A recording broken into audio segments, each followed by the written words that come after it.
Good morning, everyone. This is Doc Angela, of course, Whispered by Angela podcast. And this week's presentation is going to be a breakdown of Medicare enrollment. First of all, it creates a lot of anxiety for a lot of our elderly patients because it's a lot of information to digest. But don't worry. I tried to do a few of TikTok live and, of course, they'll do little excerpts. But don't worry, I am going to start you off from the very, very beginning. And we're going to go through this in stepwise fashion. You have time because open enrollment begins on October 15th. And today is just October the 6th. So let's begin. First of all, open enrollment is only during a specified period of time between October 15th and December 7th. The key is not to procrastinate, and the key is in understanding. You have basically two things you have to remember: traditional Medicare or Medicare Advantage plans. I'm going to come right out the block and tell you the Medicare Advantage plans are not my favorites. There are a lot of loops and hoops that you have to go through. But let me say this to the elderly patients, and I can say that now, anybody, if we're 65 and above and you qualify for Medicare, yes, we have qualified to be seniors and in that elderly category. So I've got about 3 more years to go. Now, but one of the things that I want you to remember is most of us as baby boomers, first thing you start saying is, I can't afford it. Well, can you afford to lose your home? Now, I'm not saying that to be facetious, but if you get one of those Medicare Advantage plans and they don't end up paying your bill, worst case scenario, let's say you had open heart surgery, you're talking about a 6-figure hospital bill. And let's say it's a United Healthcare Medicare Advantage, and they drop the ball and say, I'm sorry, it's not covered because you didn't do this, this, this, and this.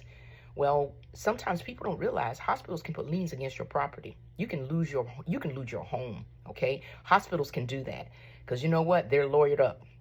So when you start to think about this in terms of cost, you either are going to pay now or you're going to pay later. But my favorite, pick the traditional Medicare, parts A and B.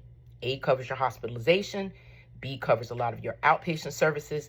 And together, they tend to cover a lot of your skilled nursing, things like that. It does not cover nursing home care. That's long-term care insurance. That's a topic for another day. But when you pick the primary Medicare, traditional Medicare, which would be your primary insurance, you need to pick a secondary insurance plan. That secondary insurance plan needs to cover Part D, which is your prescription coverage, and it may also cover other amenities. That's all I need for you to process today. So let's review, class. Medicare Advantage plans are not our favorite, okay? I can tell you things that will turn your head, especially when it comes to United Healthcare, because it doesn't matter how many times we electronically file it, they're going to consistently say, oh, we never received the claim. Lie, deny, defy. It is true, particularly if you're not a provider. I'm not a provider for it, so my patients understand if they come to me, it's 9 times out of 10 something they've got to pay out of pocket.